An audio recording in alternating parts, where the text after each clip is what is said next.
بسم اللہ الرحمن الرحیم۔ محترم ناظرین السلام علیکم۔ پیارے دوستو، حضرت سلیمان علیہ السلام اللہ تعالیٰ کے برگزیدہ نبی تھے۔ آپ علیہ السلام نے اہل دنیا اور اس کی تمام مخلوقات پر تقریباً 750 سال تک حکومت کی۔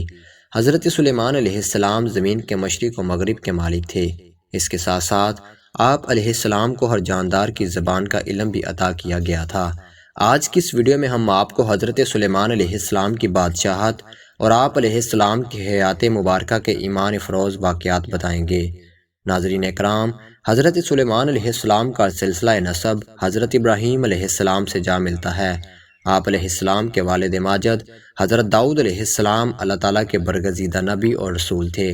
آپ علیہ السلام کی والدہ ماجدہ کے متعلق بہت کم معلومات دیکھنے کو ملتی ہے۔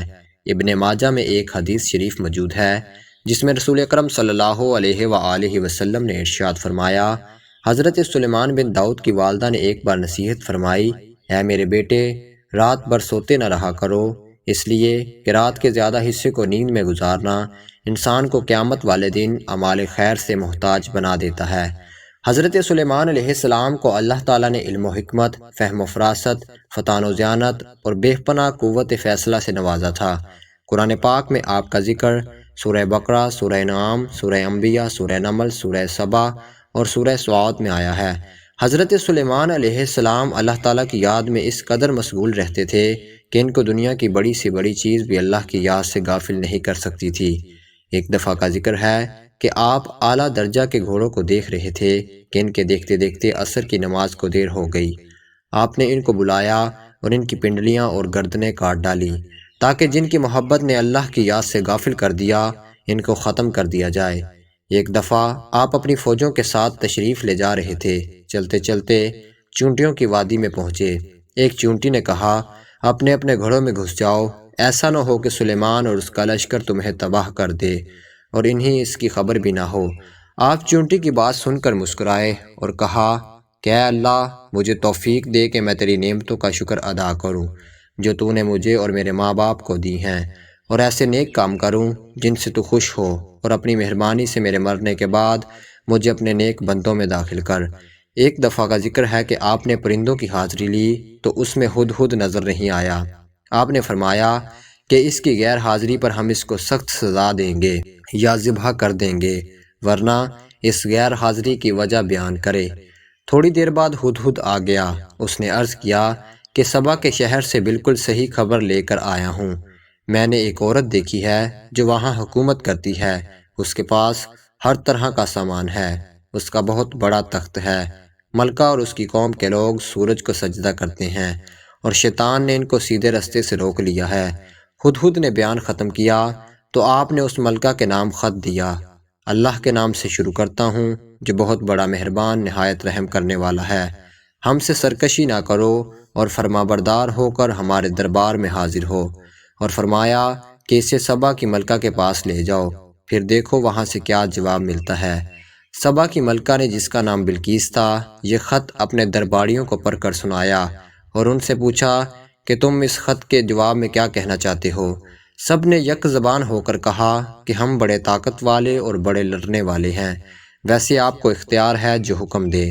ملکہ نے کہا، بادشاہ جب کسی شہر میں داخل ہوتے ہیں تو اسے تباہ و برباد کر دیتے ہیں، اور ایسا ہی یہ بھی کریں گے۔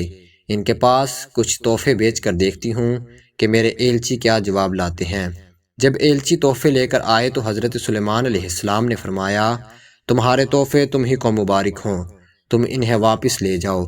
جب ایلچی نے واپس جا کر بلقیس سے حضرت سلیمان علیہ السلام کی باتیں کہیں تو وہ دربار میں حاضر ہونے کی تیاریاں کرنے لگی۔ ایلچی کے واپس جانے کے بعد حضرت سلیمان علیہ السلام نے اپنے دربار والوں کو حکم دیا کہ ملکہ کے تخت کو ہمارے پاس لا کر حاضر کرو۔ ایک بڑا دیو بولا کہ میں اس سے پہلے کہ آپ دربار سے جائیں آپ کی خدمت میں پیش کر دوں گا، مگر ایک شخص اور کہ جس کو اللہ تعالیٰ نے کتاب کا علم دیا تھا، اس نے کہا کہ میں آپ کی آنکھ جھپکنے سے پہلے تخت لے آؤں گا۔ چنانچہ آپ کی خدمت میں پیش کیا گیا تو آپ نے فرمایا کہ میرے اللہ کا امتحان ہے کہ میں اس کا شکر ادا کرتا ہوں یا نہیں۔ بہرحال تخت کی صورت بدل کر بچھا دیا گیا اور بلقیس آ گئی تو اس سے پوچھا کہ تمہارا تخت بھی ایسا ہی ہے؟ بلقیس نے جواب دیا، یہ تو بالکل ویسا ہی ہے، اور ہم تو پہلے ہی آپ کی شان و شوکت اور قوت و طاقت کو جانتے تھے اور آپ کو مان گئے تھے۔ جس چیز کو یہ اللہ کے سوا پوجتی تھی، اس نے اس کو اب تک سلیمان کے پاس آنے سے روک رکھا تھا۔ پھر بلقیس سے محل میں جانے کو کہا گیا۔ جب اس نے حضرت سلیمان علیہ السلام کا محل دیکھا جو شیشے کا بنا ہوا تھا اور معلوم ہوتا تھا کہ پانی سے بھرا ہوا ہے، بلقیس نے اس میں سے گزرنے کے لیے اپنے پونچے اوپر اٹھا لیے اور اپنی دونوں پنڈلیاں کھول دیں۔ حضرت سلیمان علیہ السلام نے دیکھا تو فرمایا، یہ محل ہے جس میں شیشے جڑے ہوئے ہیں۔ غرض جب بلقیس کو اپنے مذہب کی غلطی معلوم ہوئی تو پکار اٹھی، اے اللہ، میں نے جو اتنی مدت تک سورج کی پوجا کی اور میری وجہ سے میری قوم بھی اس کو پوجتی رہی، تو میں نے اپنے اوپر ظلم کیا۔ اب میں سلیمان کے ساتھ تمام جہانوں کے پالنے والے پر ایمان لاتی ہوں۔ حضرت سلیمان علیہ السلام اتنے بڑے نبی اور اتنے بڑے بادشاہ تھے کہ انسان، جن، پرندے اور ہوا سب ان کے تابع تھی، مگر آپ غریبوں اور بے کسوں کے ساتھ بیٹھ کر کھانا کھاتے تھے اور اپنے ہاتھ سے چٹائیاں اور ٹوکریاں بنا کر روزی کماتے تھے۔ ہر وقت یاد الہی میں مشغول رہتے، راتوں کو بہت کم سوتے، دن میں اللہ کی مخلوق کی خدمت کرتے، بس یہی ان کی زندگی تھی۔